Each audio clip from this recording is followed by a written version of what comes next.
सकता है। तुम जो दुरूद पढ़ते हो सिर्फ पहुंचता नहीं, मेरे आका फरमाते हैं जिसने दुरूद पढ़ा मैं उसे भी जानता हूं, उसके बाप को भी जानता हूं। पढ़ो दुरूद मुबारक। अल्लाहुम्मा सल्ली अला सय्यिदिना मुहम्मद व अला आलिहि व अस्हाबिहि व बारक व सल्लम अबदा। रसूल करीम सल्लल्लाहु तआला अलैहि वसल्लम फरमाते हैं मैं उसको भी जानता हूं, उसके बाप को भी जानता हूं। गैब की खबरें रखने वाला वो रसूल कभी ये नहीं फरमाया कि मदीने से भेजेगा तो जानता हूं, मक्के से भेजेगा तो जानता हूं। मुतलक फरमाया अफ्रीका से भेजे, हिंदुस्तान से भेजे, पाकिस्तान से भेजे, जहां से भी भेजे, चाहे उसके बाप का नाम जैसा भी हो, लेकिन मेरे आका ने फरमाया मैं उसको भी जानता हूं, उसके बाप को भी जानता हूं। ऐ मुसलमानों, फख्र करो इस बात पर, कुर्बान जाओ इस बात पर।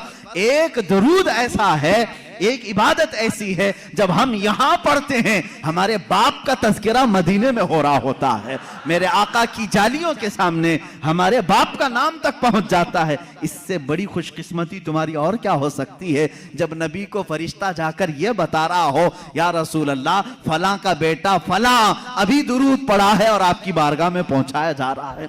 फरिश्ते पहुंचाते हैं। बाज वो हैं, हुजूर फरमाते हैं जिनके दुरूद को मैं खुद सुनता हूं, बाज वो हैं जिनके दुरूद को मैं खुद सुनता हूं, और बाज वो हैं जिनके दुरूद को अल्लाह के मलाइका फरिश्ते मुझ तक पहुंचाया करते हैं। ये कब तक पहुंचाते हैं इसकी भी कोई लिमिट नहीं, जब तक क़यामत ना आ जाए रसूल पाक हर उम्मती की खबर रखते हैं। मेरे अजीजों, ये अकीदा क्यों जरूरी है अब मैं आपको बता दूं। जालिमों ने, अंग्रेजों ने, यहूदियों ने, उनके अंदर एक जमात है मुस्तशरिक, जिसको ओरिएंटलाइज्म कहा जाता है। ये मुस्तशरिक हैं, ये इस्लाम को पढ़ते हैं, होते यहूदी हैं, ईसाई हैं, मशनरी के लोग इस्लाम को पढ़ते हैं, कुरान पढ़ते हैं, हदीस पढ़ते हैं, आलिम भी बन जाते हैं, और फिर हमारी यूनिवर्सिटीज़ में पढ़ाते भी हैं और लोगों के दरमियान इस्लाम की बातें करते हैं। लेकिन कुछ न कुछ इसमें से एतराज़ निकाल करके मुसलमानों के अकीदे में कशमकश लाना चाहते हैं, वसवसे डालना चाहते हैं। ऐसे हर ज़माने में रहे, आज भी है।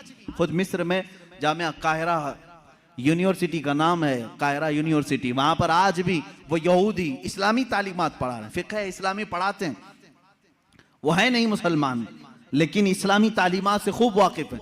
और उन्होंने, एक गोल्ड ज़हर नाम का शख्स था जो मुस्तशरिक है, उसने किताबें लिखी, वो हदीस भी और कुरान की तफसीर भी जानता था। हैरत होगी आपको, दुनिया की सबसे बड़ी डिक्शनरी हदीसों को तलाशने के लिए बड़ा मसला था कि कौन सी हदीस कहाँ है, बुखारी में है कि मुस्लिम में है, मिशकात में है, तिरमिजी में, अबू दाऊद में, नसाई में, इब्ने माजा में, हदीस की हज़ारों किताबें, कहाँ कौन सी हदीस मिलेगी। इसकी पहली डिक्शनरी जिन्होंने बनाया अल-मुअजमुल मुफहरिस लि अल्फाज़िल हदीस, ये तकरीबन 6 या 7 जिल्दों में किताब है, डिक्शनरी है। अलिफ से अगर हदीस शुरू होती है तो ये कहाँ कहाँ मिलेगी उसके साथ लिखा हुआ है। इस पर पूरी मेहनत किया 4 यहूदी आलिमों ने, वो मुसलमान नहीं। उनको क्यों इतनी फिक्र है, क्यों वो इतनी मेहनत कर रहे हैं। तफसीर पर लिखा है इन्होंने, इल्मे तफसीर पर किताबें लिखी हैं। मेरे अजीजों, मोहब्बत इस्लाम में नहीं, अदावत इस्लाम में लिखते हैं और उसके बाद एतराज करते हैं खुद अपनी तरफ से और मुसलमानों में छोड़ देते हैं। यहीं से जमातें बनती हैं, यहीं से जमातें बनती हैं। इनके जो शागिर्द हैं मुस्तशरिकीन के, वो मॉडर्न ख्याल बन करके मुसलमानों में आते हैं और नई नई बातें ले आते हैं। मोहम्मद बिन अब्दुल वहाब नजदी, जो सबसे पहले अपने नए अकायद को सऊदी अरब में पेश किया, इनके उस्ताद कौन कौन थे जरा आप मुझे बताओ, कहां कहां पढ़े थे, उस्ताद से मुतासिर होकर के आए।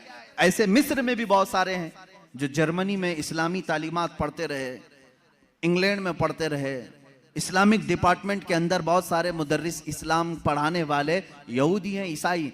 ये भी नहीं कि छुप करके, बल्कि वो जाहिर भी हैं, वो कहते भी हैं हम ईसाई हैं, हम यहूदी हैं, लेकिन इस्लाम को हम पढ़े हुए हैं एज ए नॉलेज, एक दिरासा के तौर पर। लेकिन उनका काम सिर्फ ये होता है कुछ ना कुछ वसवसा डालना, कुछ ना कुछ वसवसा डालना। ऐसे हजारों वसवसे उन्होंने डाले, लेकिन उलमाए रब्बानियीन की जमात हर जमाने में रही है जो दंदा शिकन उनका जवाब भी देती रही। सबसे पहले इनकार करने वाले हुजूर सल्लल्लाहु तआला अलैहि वसल्लम की हयात बाद वफात के लिए, ये मुस्तशरिकीन ही थे, इन्होंने शोशा डाल दिया था कि नबी मर कर खत्म हो चुके हैं, अब उनका कोई असर बाकी नहीं, इन्फ्लुएंस नहीं रहेगा। इस तरह की बातें उन्होंने लिखी, उनसे एडॉप्ट किया कुछ हमारी जमात के उलमा, वो बाद में अलग हो गए। हुजूर सल्लल्लाहु ताला अलैहि वसल्लम के इल्म के बारे में सबसे पहले यही मुस्तशरिकीन यहूदियों और ईसाइयों ने सवालात छोड़े। सबसे पहले इन्हीं की तरफ से एतराज आता है कि रसूल पाक सल्लल्लाहु ताला अलैहि वसल्लम को कभी गशी आ जाती थी और इस आलम में वो कुछ ना कुछ बोल जाते थे, मुआज़ल्लाहि रब्बिल आलमीन। इस तरह की नाज़ेबा तोहमतें उन्होंने हुजूर की जात पर लगाई और कहा उनको इतना इल्म नहीं था फलां फलां चीज़ों का, वो अचानक बोल देते और लग जाती कुछ चीज़ें। इनसे अडॉप्ट करके कुछ उलमा आए। मेरे अजीज़ों, क्यों जानते हैं ये मेरे आका के इल्म गैब पर क्यों इस तरह की बातें करते हैं? सिर्फ इसलिए कि उम्मत के जहन में हुजूर का मर्तबा कम कर दिया जाए। आज तुम्हें डर किस बात का लगता है? नबी की शान में एक जुमला भी कहने से 1000 बार सोचते हो।